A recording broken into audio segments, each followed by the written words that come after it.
All right, we got another banger from your boy, the Devin Nash. The troubling state of Twitch in 2024. I need to hear it.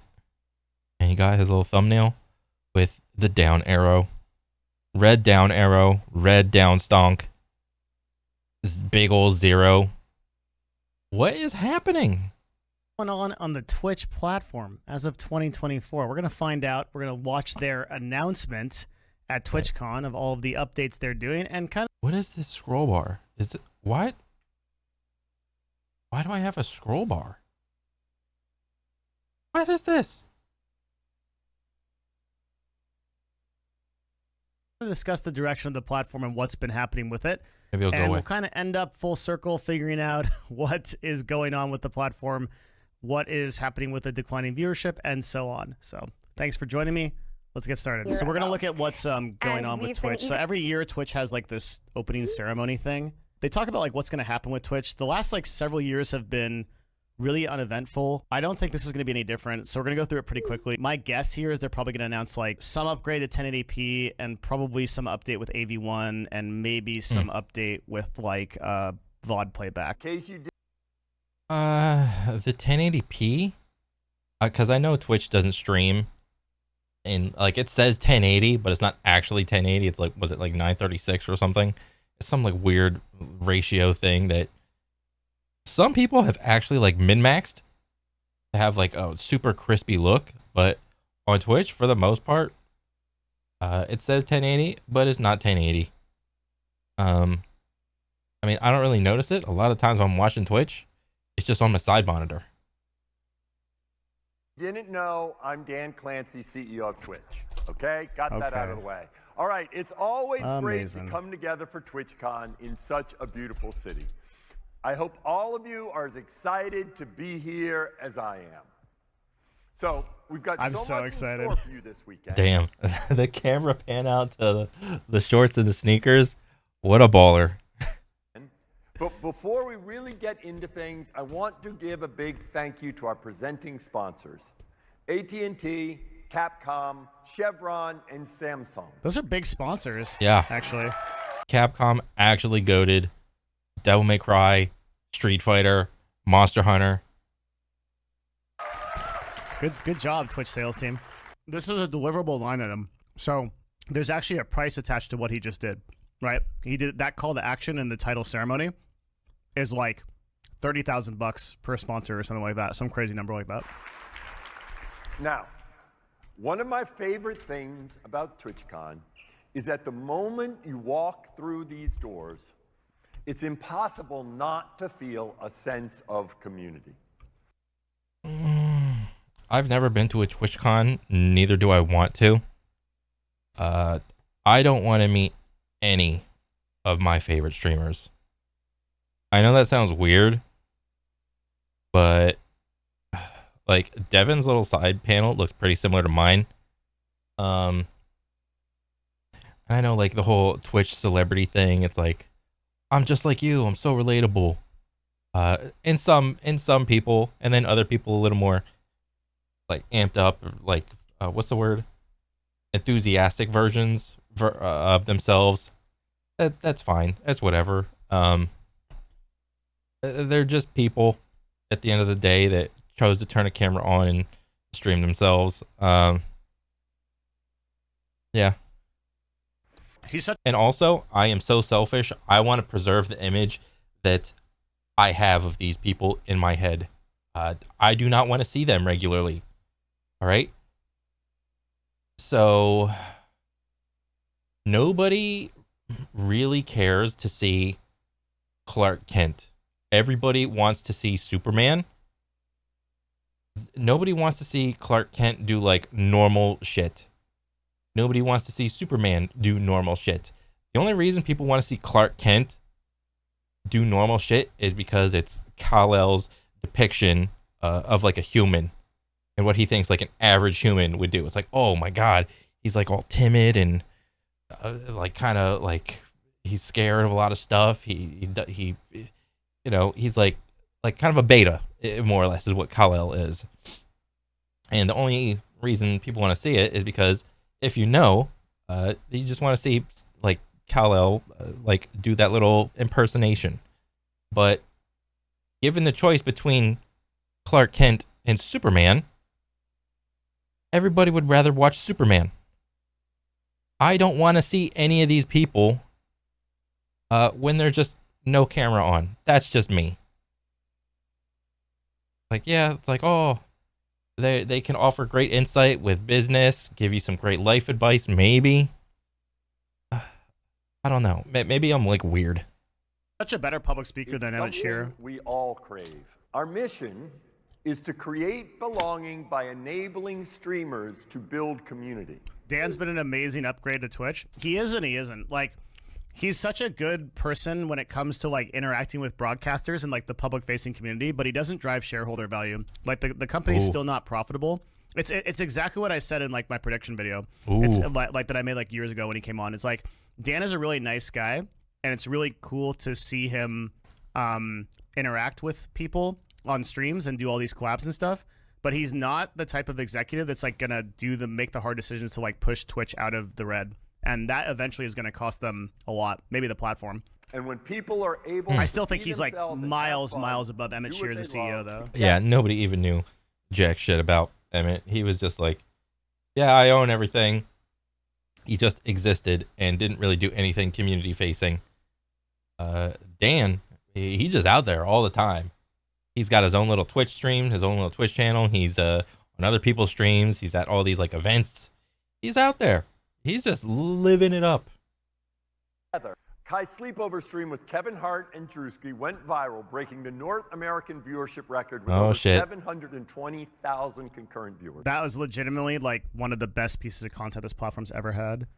Which is hilarious. Smashed the previous Hype Train record with the support of his community, reaching level 106. Kai on the Cenat Hype is Train. like the person they should really hype, because Kai Cenat like actually grew on live streaming. Like Pirate Soft. Kai Cenat has got the all-time sub record of over 300K. That's crazy. At $5 a sub, a Twitch. Wait, is it $5 a Twitch sub? Yeah. Like let's say the bare minimum of let me see, and this is like at 1 month. 306 621 times 5 in 1 month, and then let's say the cut of 50 divided by 0.5, or wait, no, I'm fucked up. Go back. Wait, 153. Can I? 1533. Oh, 5 times 0.5. Okay. Did I just fuck that up? No, it's divide. Whatever. Is a lot of money. It's probably like 600K in 1 month. And then, minus taxes. Like he's got his cut of the subs, and then, which would probably be about like 600 or 700K. And then cut that from taxes. What is that? Like 400K? I mean, I don't know. I'm butchering the numbers, but regardless, to make $100,000 in a single month, I can't fathom that. Software exclusively, and most people that are going to be mentioned here are exclusively grown from YouTube. Pirate Software basically grew from shorts. He's also like a phenomenal content creator, but he grew from shorts basically. Coco, we need to do a better job keeping people engaged with Twitch even when they get busy. Okay, this is the most important part of the talking. Who come at least 14 days a month and watch over 70 hours make up over 60% of our daily audience. Hold on. Damn. Sorry, I gotta hear that again. Wait, let me hear that stat again.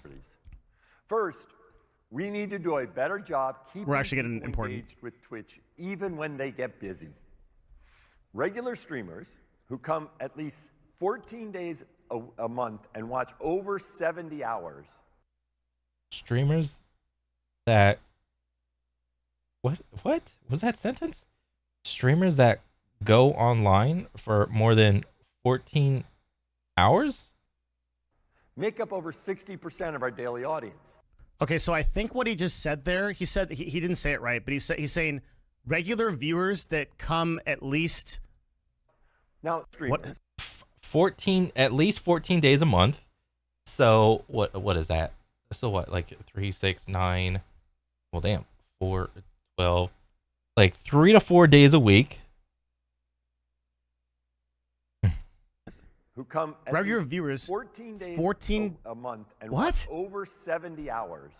So over 70 hours a month. Okay, so that's 3 to 4 visits a week. Maybe one week you were on Twitch for 4 times, 4 days, and another week you're only on like 3 times, and like maybe one week you're like 4 and then 3, and that's just basic. So 14, what is that? 14 divided by 70 hours. Oh, why can I not do this right ever? God damn it. Or no, it's 70 divided by 14. Math is hard. You're spending 5 hours a session. 5 hours a session? Damn. I used to have that amount of time when I was a little kid, dude. I mean, maybe I fall in that, honestly, because like whenever I'm home and I'm like done watching videos and or whatever, and I'm just like gaming or whatever, I'll have somebody open on like the side panel, so that's probably counting. Shit, I might be in there. That's probably me. Make up over 60% of our daily audience. Let's just write down what he said. Regular viewers that show up at least 14 days a month and damn, I'm a regular viewer. 60 hours of content make up. Oh wait, I said 70. What? 60. Regular streamers who come at least 14 days a month and watch over 70 hours. 70 hours. I was 70. Over 60% of our daily audience. Now, holy shit, that's awful. That's awful? Shit, I thought that was good. Fuck. That's so bad. That literally means like your entire website is the same people, and you're not onboarding anybody. Like, oh god. Like, if you think about that churn against like YouTube, he said streamers, but he means viewers, because streamers don't watch 70 hours of content and make up a daily audience. I mean, to be fair, I probably don't watch 70 hours of content either. I mean, I'm probably like more akin to probably listening, but shit. That's probably right, dude, because I've been watching Twitch for fucking years. Obviously, he means viewers. He misspoke. That's actually a really bad stat, because what that's saying is that like the only people that use Twitch are super power users. That means they can keep attention span. So it does mean that, and that's good, but it means that like the only people that watch Twitch are like super dedicated users, because otherwise if you had like a lot of users that just sort of casually interacted with the platform, which would equal more users, then you would have a lower average. He literally just defined a power user. A person that shows up half the month and watches 70 hours of content, which is the equivalent of 2 weeks at a full-time job, is a power user. Damn. I'm a power user. I have Twitch Turbo. Shit. Time available, they sometimes just drift away. Do you see what he's saying? Is like, okay, just understand what he's saying, and then like it's proving my point, right? Listen, get busy and have less time available. They sometimes just drift away. What he's telling you right now is that the entire platform is basically power users, and whenever somebody gets a life, they leave. That's a huge problem, right? Because like unlike YouTube, where you can literally go onto a video and watch it for 4 minutes, then get back to your life. The problem is that they're having a huge amount of issues once power users, like, I don't know, get a girlfriend, go get a job, do like literally anything, like they don't engage with the website anymore. That's the problem he's talking about. Oh man, that's so funny. I mean, that actually does sound kind of true, because even though I will watch Twitch like kind of like on the side sometimes, and then other times I'll just like keep it open for somebody, and then I'll just like mute that shit. Unless the person is like super engaging, I would rather just go watch a YouTube video, like a highlight of what happened on stream, rather than go through all of the rigmarole and unedited bullshit of like the show or whatever. As far as like me as like a chat interactor, I kind of don't really interact with chat. I mean, know. It's just like, first of all, like the people I watch, they're like the chat's moving by so goddamn quick. I'm like, Jesus, this is not happening. The only way I will catch anything is if somebody like responds to me directly with an @ because I am way too slow at reading any of that shit unless I go watch someone like way lower on my list. You just have to go through the CEO speak. We need to make it easier for them to stay connected to the communities you have created through shorter, more frequent mobile sessions and by helping. Oh God, become more parasocial with your favorite streamer. Oh Jesus. Helping streamers more easily shared content on third-party social media platforms. Yeah, that's right. So that he's going to announce a bunch of. He realizes how important the Twitch app is on mobile. That we made big updates to the mobile app this year, and I want to acknowledge that many of you were frustrated with some of these updates. Bad mobile app. Yes, we heard. We've heard your feedback. What do you not like about it? The problem with the mobile app right now is that it decentivizes people you actually want to watch and serves you a bunch of random freaking streamer clips that you don't care about. Oh. And so it's trying to be TikTok, but like TikTok has an algorithm that is literally plugged into your brain and is listening to you talk off your phone. And there's a oh well, that's the issue then. See, Twitch is Twitch like based in America? TikTok is based in China, and they are always listening to what you're saying on your phone, even like right now. So if I were to log on to TikTok, I would immediately be served like some random ass shit that I would maybe want to watch, but I don't really go on TikTok. Whereas Twitch is like truly random. exactly the type of content that you want to watch. Twitch is serving you like literally random crap from streamers you don't care about. Yeah. And so most people are not trained to consume the app in that way. Yeah, like if I will watch streamers based off of whatever game I'm playing right now. Like if I'm playing like 40K Space Marine 2, I will want to watch other people playing 40K Space Marine 2. If I'm playing Black Myth Wukong, I will want to watch other people playing Black Myth Wukong. It's just how I operate. That's not how everybody should or operate. I mean, everyone can watch whatever the fuck they want. I don't care. If I am in a pool in my bathing suit, I will also want to watch other people in pools in bathing suits.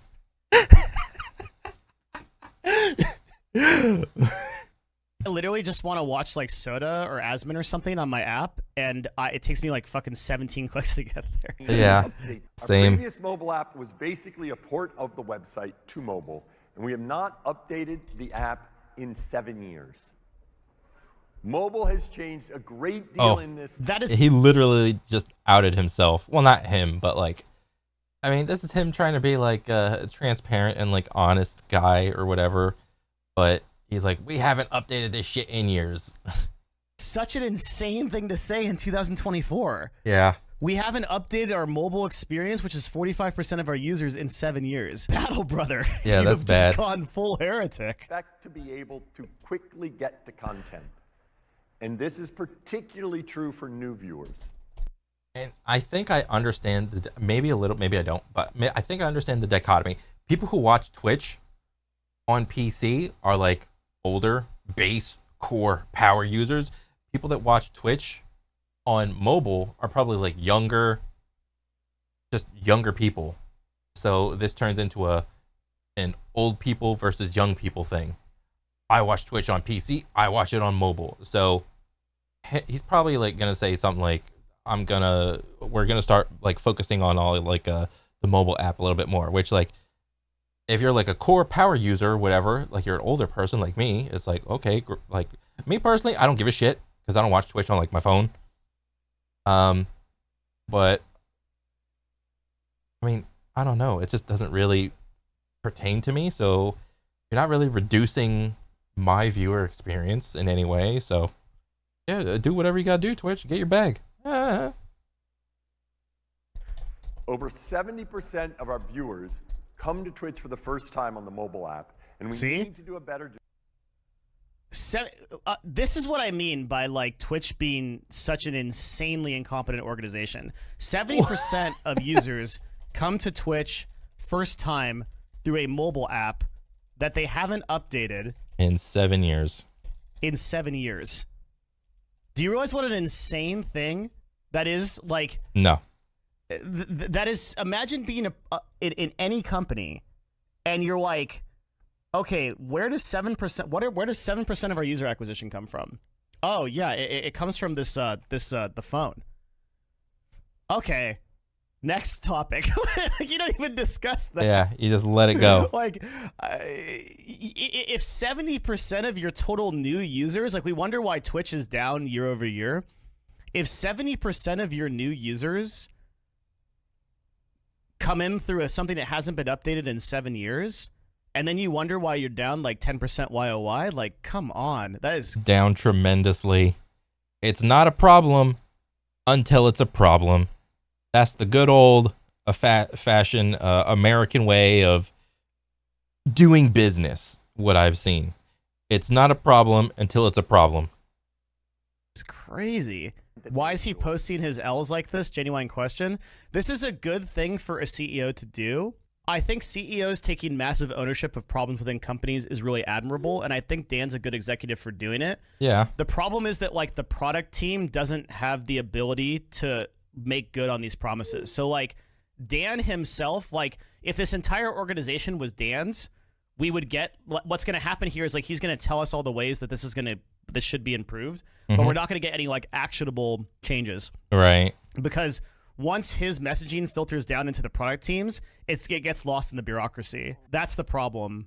So we launched a new video player, which has reduced buffering, particularly for users on cellular networks. And we fixed a number of bugs that have been reported by the community. Great. We're also going to continue working on the performance of the app, because that is one critical component of this experience. This is literally functionality they've had on their website for like fucking 10 years, right? Like, I can go to this on the website since like, I don't know, 2015. All functionality you can just have in the desktop. Yeah. Most people watch Twitch from their followed list. They don't really, what do you call it? They don't really venture out and just browse mindlessly like you would normal TV. You know, normal TV, you flip through the channels. Well, at least back in the day, that's what you used to do. Not so much anymore with streaming services. Like, when you watch something, I would say most people go out to watch a specific thing. They don't wander around to watch something. And from Twitch, I mean, unless like a new game comes out and it's like, oh, everybody's jumping on a new game. What's this guy doing? What's that guy doing with this guy?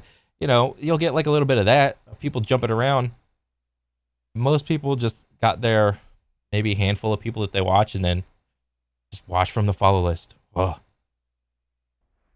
In the following months, we're going to further improve the feed by letting you filter by a specific category or collection. But nothing for discovery. Like, none of this helps creators yet. Now, we plan to keep evolving the mobile app experience to meet your needs, and we appreciate your feedback.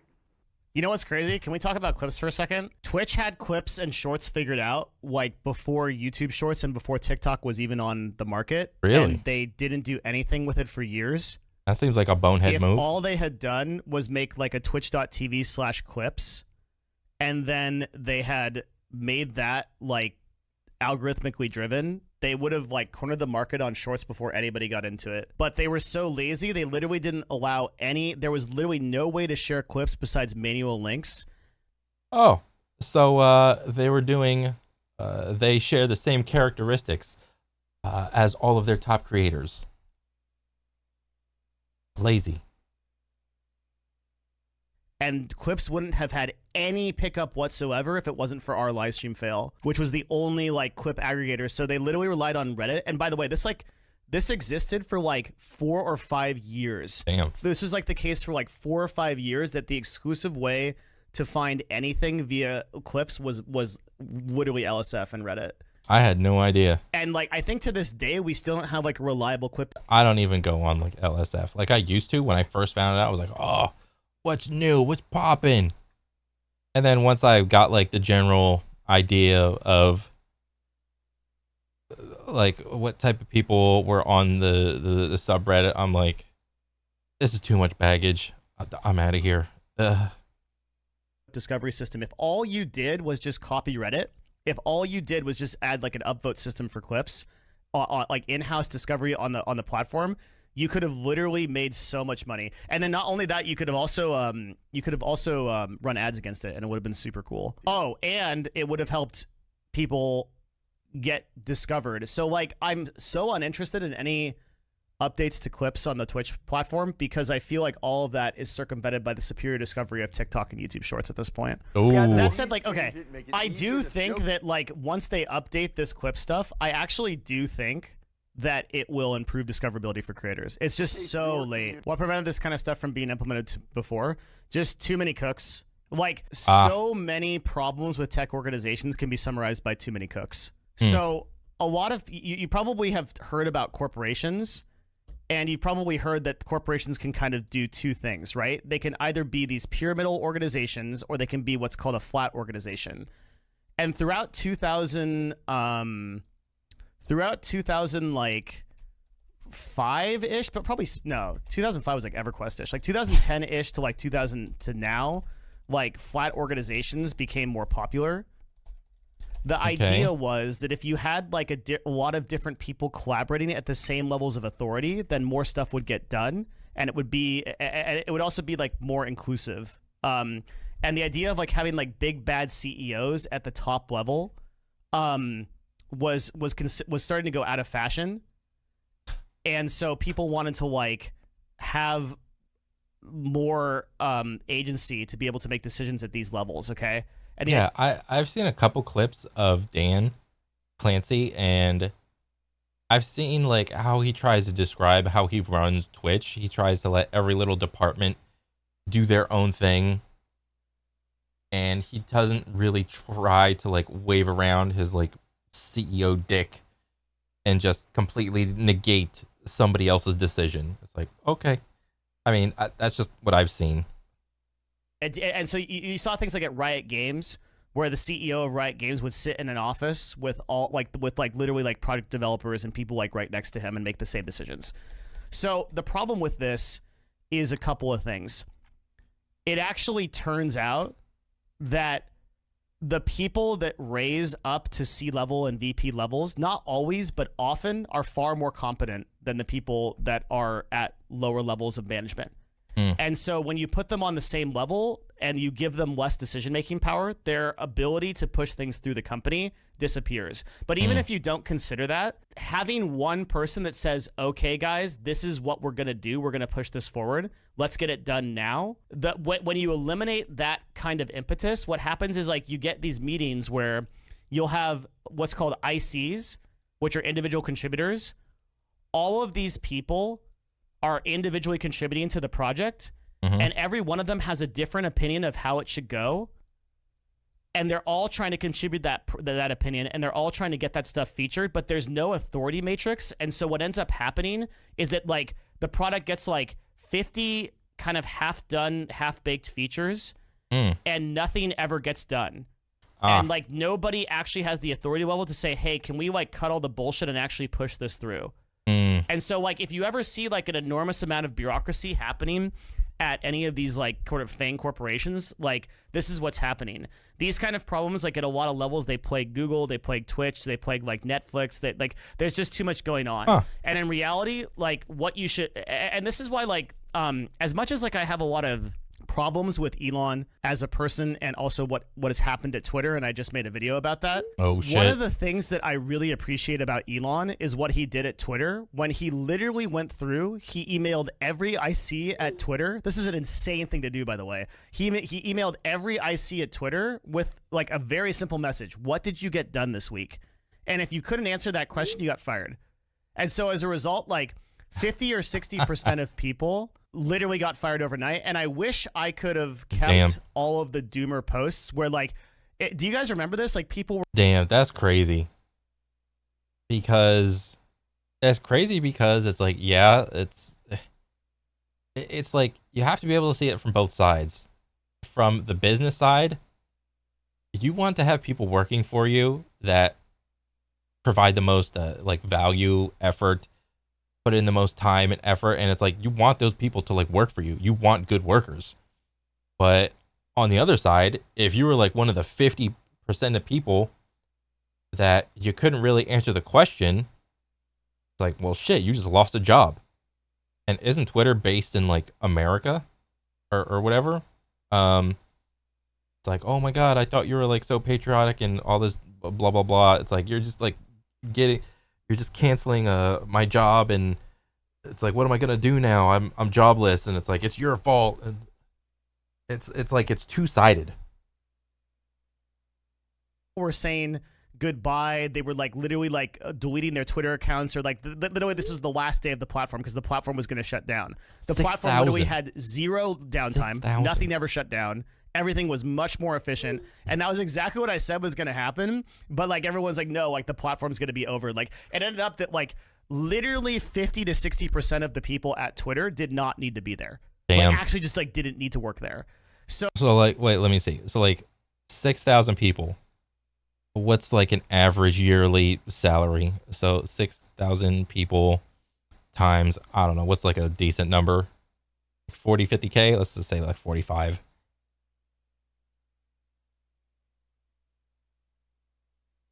$270 million saved in one day. That's crazy. So I think that what has happened with a lot of these like flat organizations like this is that the true decision makers and like the really legitimate ICs have been buried under mounds and mounds of bureaucracy. And like if you're like an A+ player and you really just want to push it and get stuff done, yeah, the last thing you want to do is sit in a meeting and with like 15 people talking about, oh, like, well, this particular feature is not inclusive enough. This particular feature needs like a bunch of like different updates, like whatever.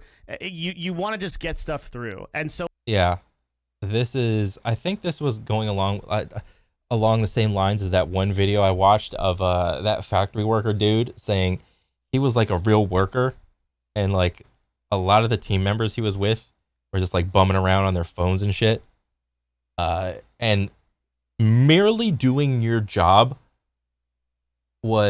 appeared to be like you're like an A++ worker, just appearing to do your job, doing like the bare minimum, versus other people which like they were like not even meeting the standards of their job. Like that dude quiet quitting and just doing the minimum was already perfect.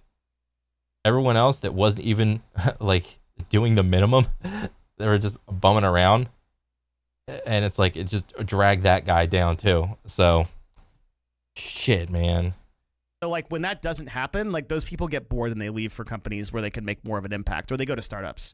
And that's what sort of happened with, I think, with like a lot of these FANG organizations. That's the problem that Twitch has right now too. Twitter's lost a lot of that stability though. No, its uptime is still 100%. The problems that have happened with Twitter is a result of Elon's bad decision making, but it's not a result of a lack of staff. Now, I don't even know what's wrong with Twitter. Like I use it, like I just bum around on it. I don't really post anything. Like, yeah, I got an account, but I'll like scroll through it for like 5 minutes and I'm like, okay, just shut that off. I don't really see like what the bad stuff that's happening. I'm excited to announce a feature that you've all been waiting for: shared chat during a stream together session. I think the whole stream together like collaboration thing is a good idea. Once you're collaborating and stream together, starting a shared chat is as easy as clicking one button. Shared chat. Shared chat for who? For each creator and also every viewer? Because like, let's say you got like I don't know, like a 5K bro and another 5K bro, and then all of a sudden you got like you're only used to reading like 5K, like your 5K chat, it's going down like fast at like damn, your chat speed just doubled essentially. I mean, maybe this is an issue because for the most part this is like a 99% versus 1% issue. Like if Asmon and Soda did like a shared stream, a shared chat thing, what are they gonna have, like 60, 70, 80K? I know they've both done streams like over that and like been able to like get a grip on their chats with that many people, but like maybe this isn't an issue. I'm pretty sure this is not an issue because everybody else that's like 2, 3, 5, 10K bros and even less, you like mush the chats together and it's like the chat speed is like it's fine. I think I just convinced myself this isn't even an issue. When shared chat begins, chats are merged with messages shared to each channel in the collaboration. What they're trying to do is they're trying to bring collaboration in-house so that like that exists on Twitch instead of like having to Discord call someone. It's like convenient, but I don't know if it like meaningfully moves the needle. I think what they're trying to do is they're trying to encourage collaborations. The stream drop-in feature is like really, really weird. Because like I can go to SFan's stream right now and I can like knock on his channel and then he gets like a notification from it's like, oh, Devin Nash wants to talk. And I feel like that's gonna be disruptive to a lot of broadcasters that are just kind of doing their own thing. Yeah. Like 99% of us just kind of like want to run our own show, I guess. Like so I don't like really see the improvement in that, but I don't know. So now let's talk about some of the updates to enhanced broadcasting, which we launched last. Because it is the knock thing only doable through like the follow list. Because if it is, and you don't want to disturb someone, but you like want to like talk to them, it's like you just click their stream, you see what they're doing, and it's like, is the knock feature supposed to be like a poke, like synonymous with Facebook? Like somebody poked you. Supposed to be like a hey, because if you're trying to like just ease yourself in, you might as well just click the damn stream, see what they're doing, and if there's like a pause or a lull, you just be like, you just type something out like normal. The knock is so like abrupt, or I don't really know if you could slap the word obnoxious on it. Probably not, because everybody's like, I would say in general, pretty cool with each other. I don't know. Maybe was that even like a necessary feature? I don't know. Last year in partnership with NVIDIA and OBS. This sounds like a 1440p / AV1 announcement. Built on the enhanced RTMP specification. Oh boy. Give streamers more control over their video quality via client-side encoding. Yeah, so this is NVENC encoding, which is such an insanely good thing, actually. All over my head. But it's exclusively NVIDIA that figured this out with OBS. I don't think Twitch did anything here. By letting you send multiple video qualities directly when streaming from OBS or XSplit. YouTube already has it. The reason why they can do this is because now they don't have to pay the processing fees, right? Because now your graphics card is encoding that and then sending it directly to the server, so they don't have to actually encode it on their side. But YouTube every one of you watching on YouTube is already watching this in 1440. Also be supporting HEVC transcoding early next year in enhanced broadcasting. Cool. The number of one of the things with 4K is a huge meme, both on YouTube and on Twitch, because the number of people that can actually process 4K from a bandwidth perspective, even in the first world, is still like really small. Yeah. So 4K is like kind of a meme. You want to be creating features that appeal to like second and third world audiences, because that's where like all of your growth is going to come from. Nobody like really meaningfully cares about 4K as a medium. Yeah, I mean, like I think I can watch 4K. I don't think so. Maybe. My monitor is not 4K, so probably not. I don't really care about 4K. Yeah, like 1080, maybe 1440, and that's it.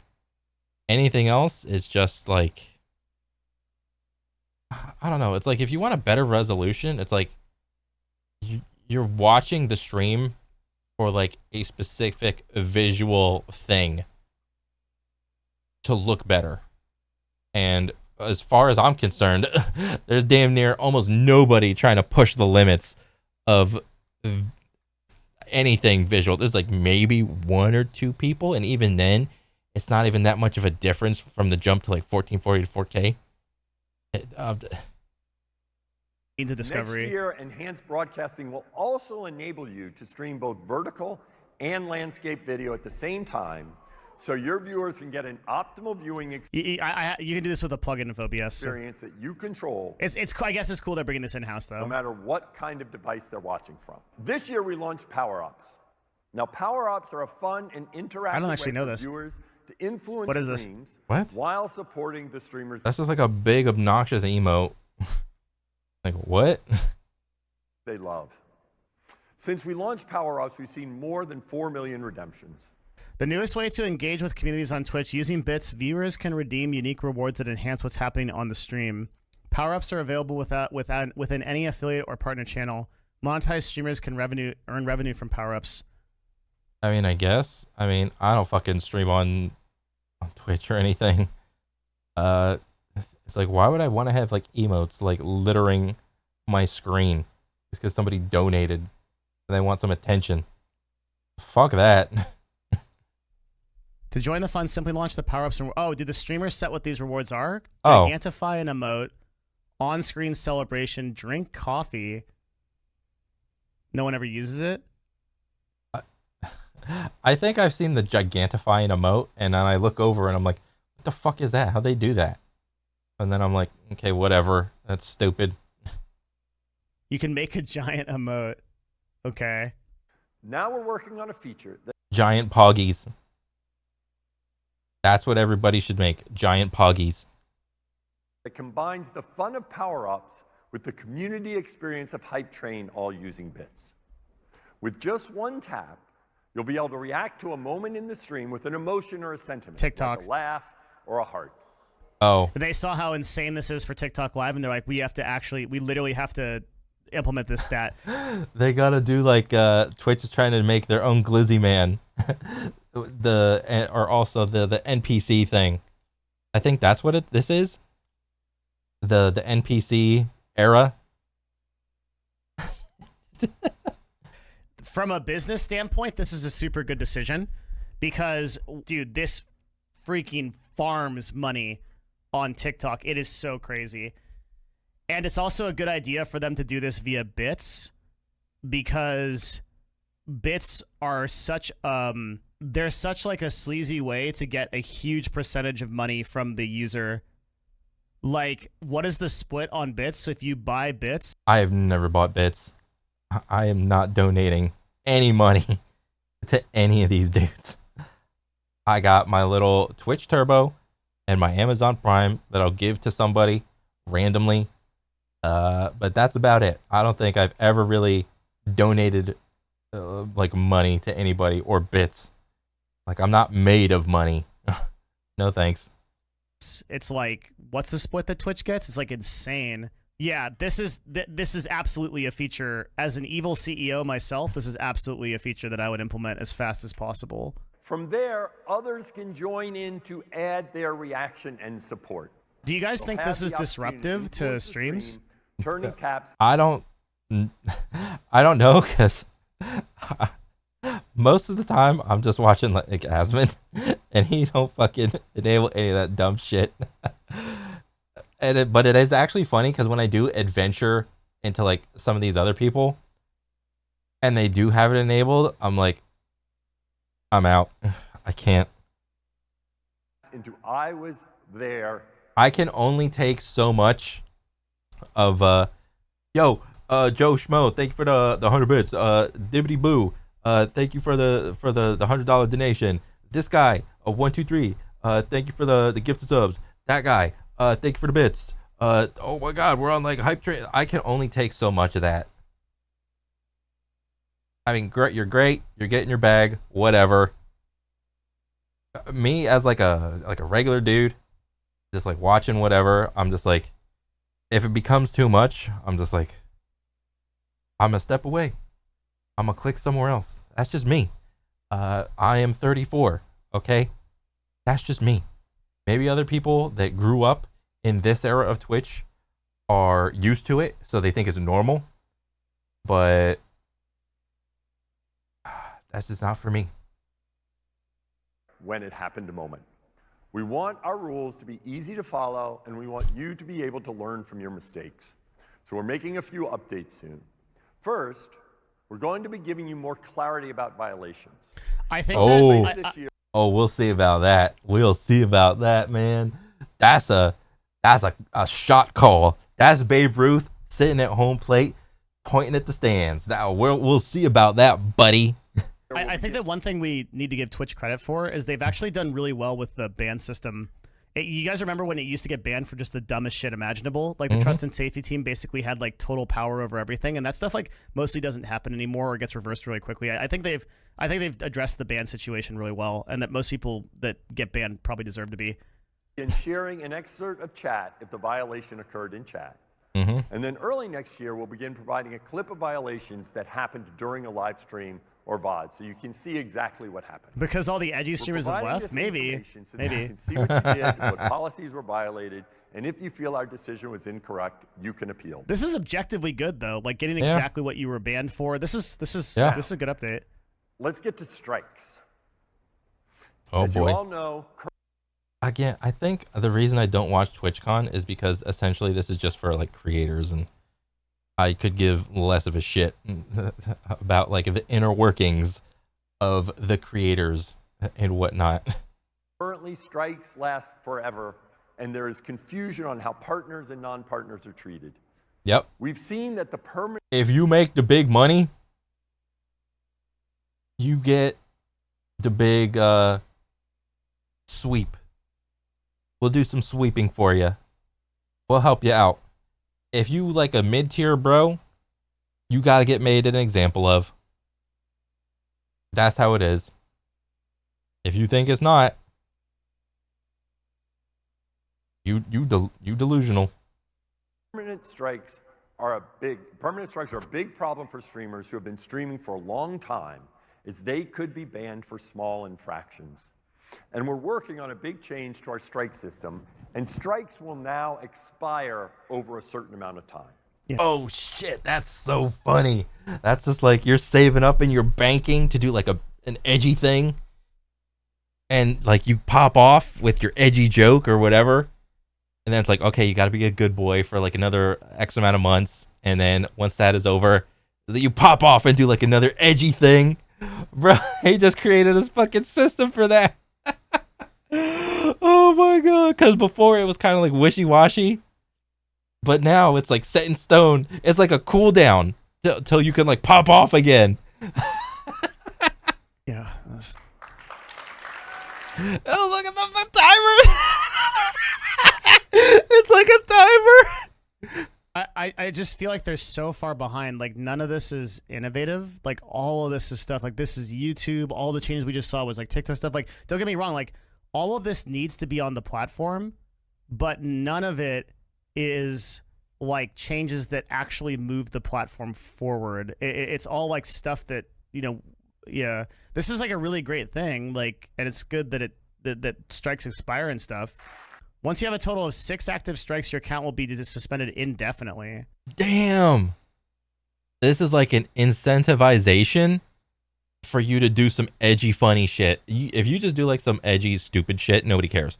But if you do some like edgy, funny shit, it's like, this is like the reward system. Like people are looking at it like a punishment, a punitive system. This is the pop-off system right here. But never hit that 6th one. Only hit 5 at max. So if you're watching your favorite streamer, watch them and their behaviors and for strikes, because if they do one, chances are it's going to start a timer. They're probably going to pop off a couple more times. So then you can learn from your mistake and move forward from it and leave it in the past as you evolve what you do on. What was it? Seconds, minutes, hours, days.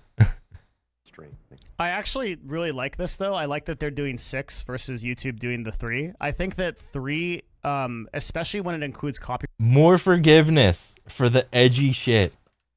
That's so funny.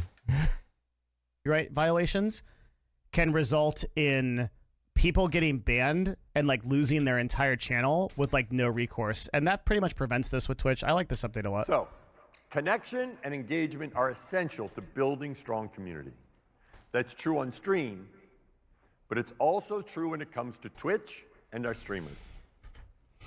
A big part of our job at Twitch is communicating with our streamer community so that you know what we are doing and why we are doing it. It also prevents, you know what it also does is like the Voldemorts that like get banned like 15 to 16, 17, 18, 20 times that know what they're doing. They're pushing like the sexual misconduct like type rules like over and the bathtub bros over again.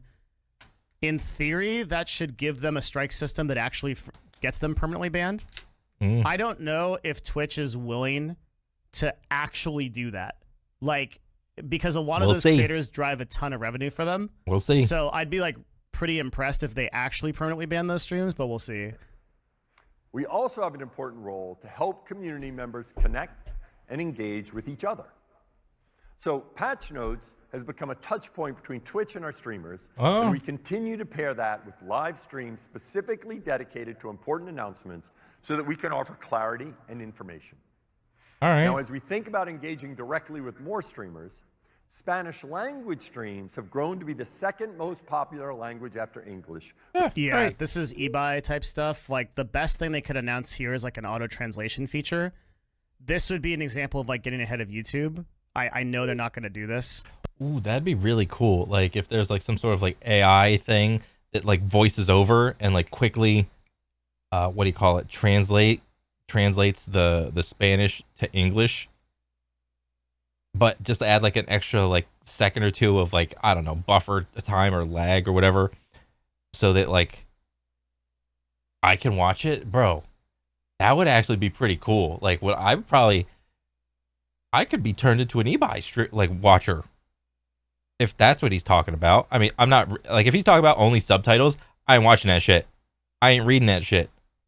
I barely glance over at fucking Asmon whenever he's yapping. And yeah, you want me to read?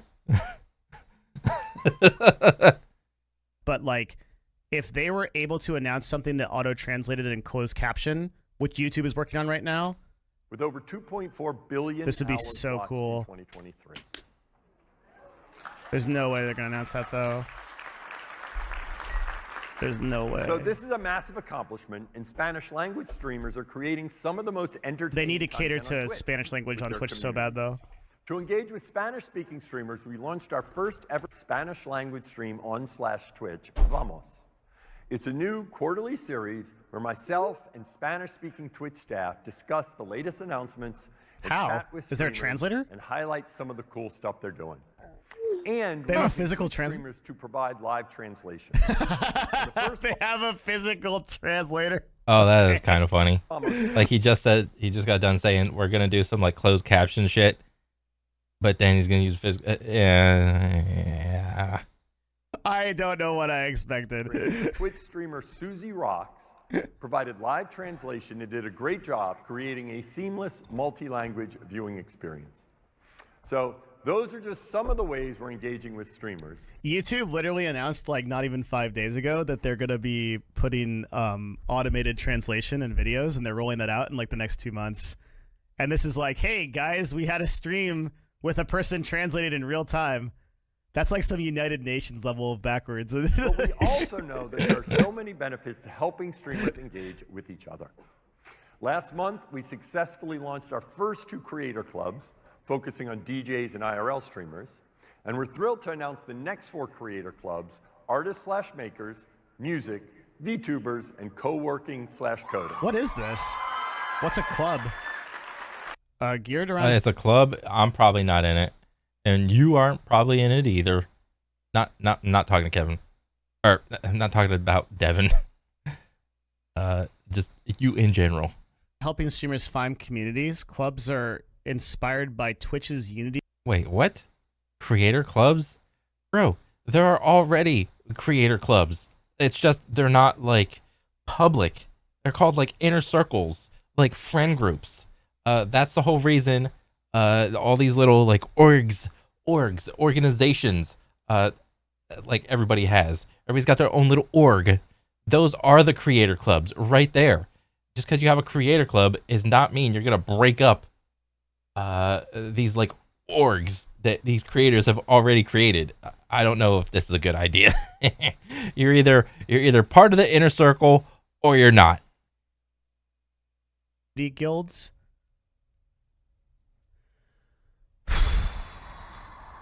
Club members will have exclusive access to a dedicated Discord server managed by Twitch staff. They can connect with other creators within their community. They already can. All the tippity top guys or people are like a cell phone dial away.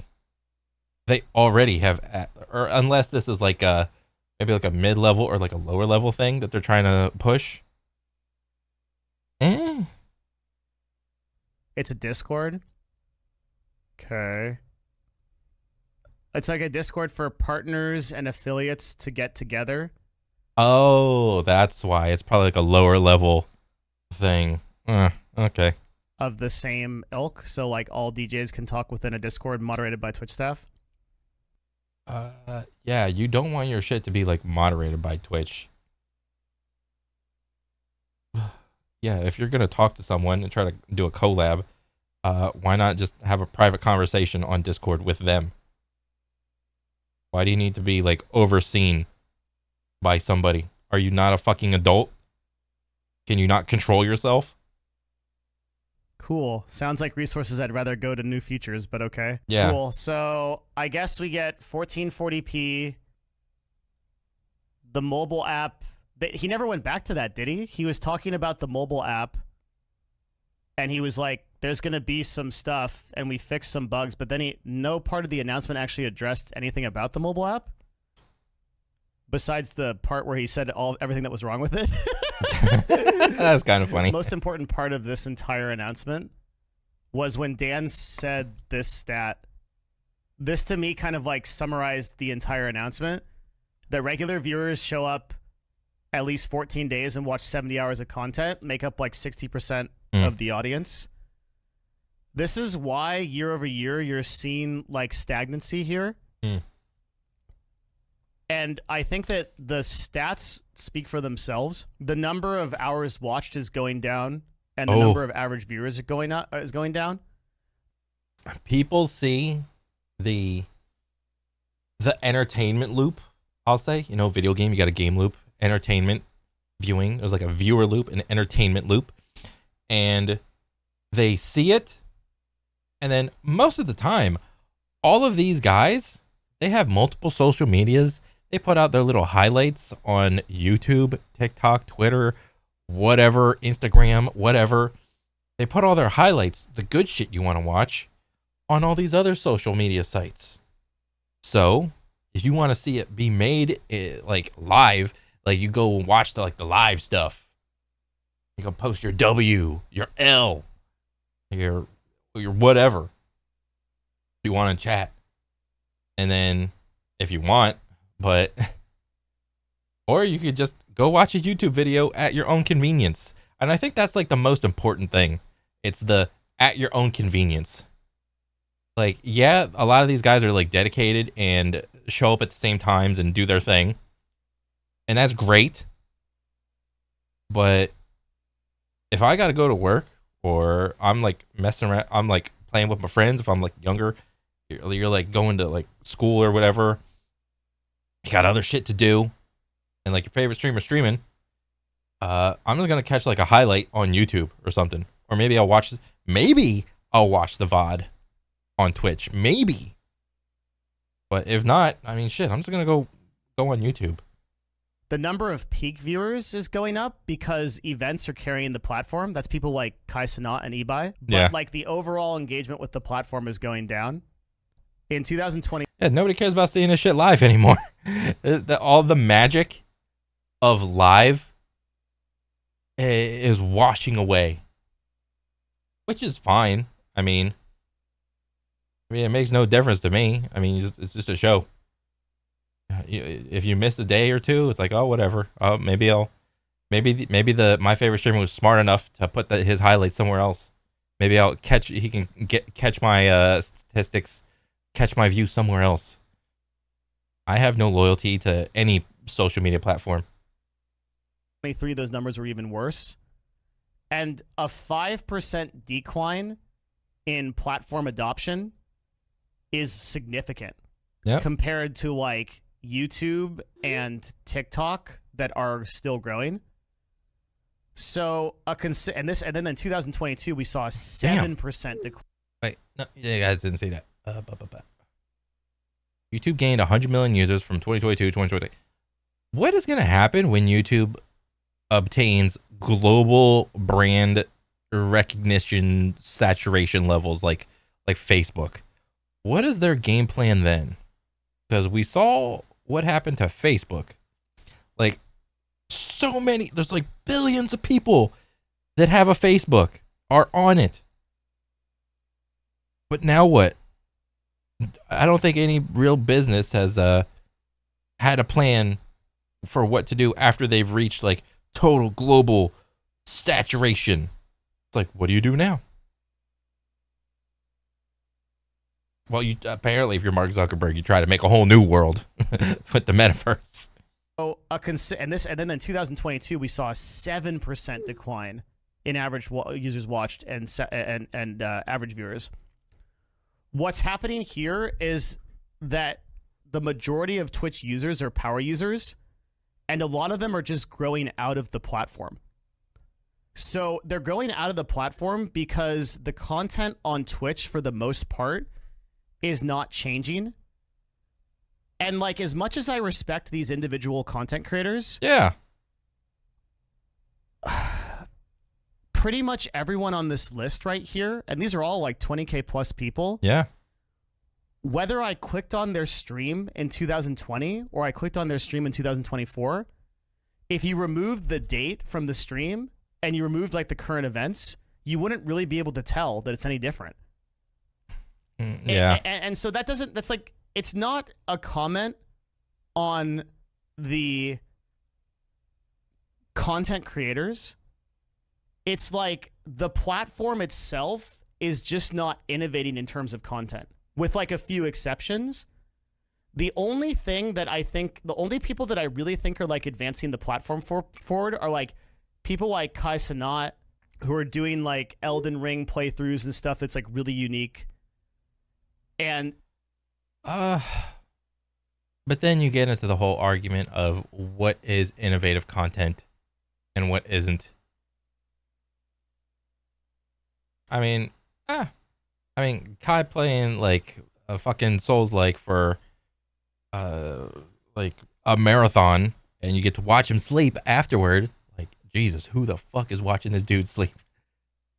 I mean, I guess is innovative, but at the end of the day, he's like making a big Hollywood production out of it. He's got a trailer that drops. I'm about to play Sekiro. And then it's like he's got his little costume, he's got his little background, and then he's like, okay, I'm playing. Play, go to sleep, play, go to sleep, play, go to sleep, until I beat the boss. I guess? And I tend to err on the side of, I like watch people like talking and bullshitting about whatever, or I like watching people like play video games. I mean, I'm down with that. I think Kai's great. But that'd have to be like a whole nother conversation of like, what is innovative content on Twitch? But those are so few far in between, like people that are actually creating events. It feels like to me that the vast majority of Twitch streamers are literally just phoning it in. Like they're on like the really popular people are on year like 8 or 9 of their broadcast.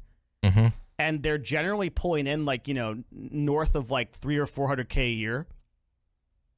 And they just don't see the reason to innovate. Yeah, actually, that's a really good way to describe it. So it's a retirement home. It's a retirement home. Yeah, retirement where you make 300-400K a year. Yeah. A Miracle from Twitch says it's a retirement home. Yeah, that is kind of how it feels like. It kind of has that energy when I go watch. I mean, it has that energy from like the tippity top people because they're all in their like 30s. Okay, it's understandable to look at the top people on your follow list and be like, oh, they're all talking about adult stuff. Oh, so boring. But I guarantee you, if you go and look down at some of the teenagers, you're gonna get a different energy. And I feel like the reason why YouTube is able to prevent this is because the way YouTube is set up, for better or worse, is very feast or famine. So when you go see a YouTube video, that video needs to compete in terms of watch time and AVD and like interest against like every other piece of content that you could otherwise watch on the platform. I feel like the problem is like, man, like if you aren't incentivized as a broadcaster, like I've said this before, right? A lot of times that Twitch is like very much a kingmaker system. So Soda Poppin', Zach, and like Hassan, like here they are on the top, and they've just always been there, and their broadcast hasn't like meaningfully changed from like 4 or 5 years ago. Yeah. Because what incentive do they?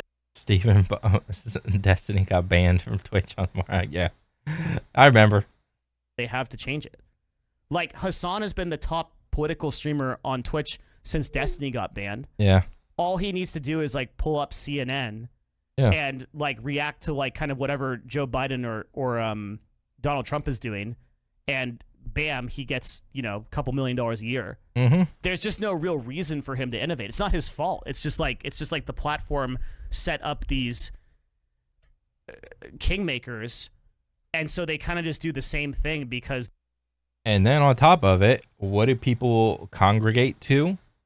The kingmakers, for the most part, you know, if not whatever. But viewer gain is very exponential. When shit's happening, people want to see. They don't have any incentive to do different. Whereas I feel like with YouTube, you have to push the algorithm constantly to make better content against the other people that you're competing with. And so what ends up happening, I think, is you get very little innovation, with some exceptions. Like I think that Vidal is another one of the people that's like really leading the platform in terms of creativity, but it's just not enough to bring these numbers up. Like when I'm seeing 5 and 7% declines year over year, here's the COVID hype like type of thing. Yeah. And then like the fact that it wasn't able to hold on to those gains and starts like losing at these rates is super scary to me. So Twitch is trying to solve this problem through like collaboration, but what they should invest 100% of their time into is discovery tools. So like the fact that we still don't have an upvoting system for clips, the fact that like we still can't like share moments within the website and like easily like so like for people that don't know, clips were made by one person. The guy comes to our Twitch chat pretty frequently and talks. Oh shit.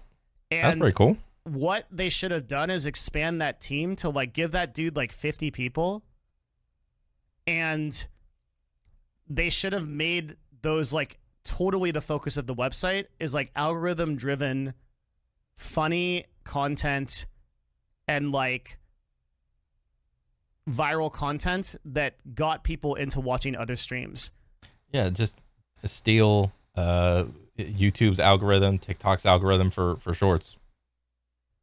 And that would have distributed the viewership so that instead of having like a few power users that watch the same streamer for like 100 hours a month, you would have that broadcaster watching like 5 streamers instead. And then like because of honestly, when he says it like that, I think maybe I would be more easily or like more readily adoptable. Is that the right word? Whatever. Maybe I would adopt that more if there was like a one button look at all the most popular clips that happened in the past 24 hours, up thumbs, down thumbs, comments. I don't know, maybe instead of having to go to like an entirely other website like LSF or whatever. I mean, I don't even do that. I'm like, fuck that. Of that, it would unlock more I don't care that much. Types of users, because there was like, so right now, like the benefit of YouTube is that there are a lot of small channels that can capture users' niche interests. But like on Twitch, if I go to like the directory and I go to like Grand Theft Auto. Yeah, like right here. Why is there not like a clips thing? Like browse most popular clips. Like just click the button. Browse clips. Okay. And then immediately, take the same layout as whatever Reddit is. Clip, another one. Just bangers, up thumbs. See how popular this was. There might be a streamer down here in this list that appeals to me, but I'll just never know about them because they're completely indiscoverable. Yep. I'll only know about like the top like 4 or 5 people. Yeah, people do not watch Twitch like this. People do not do this. That is not what happens.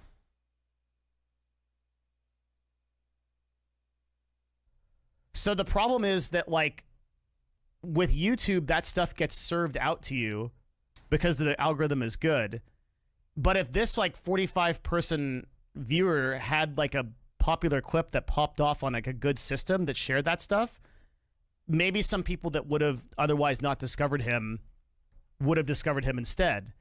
And the problem is there's just no answer for any of these streamers. Like this, all of these broadcasters, these thousands and thousands of broadcasters are just completely hosed. Yeah.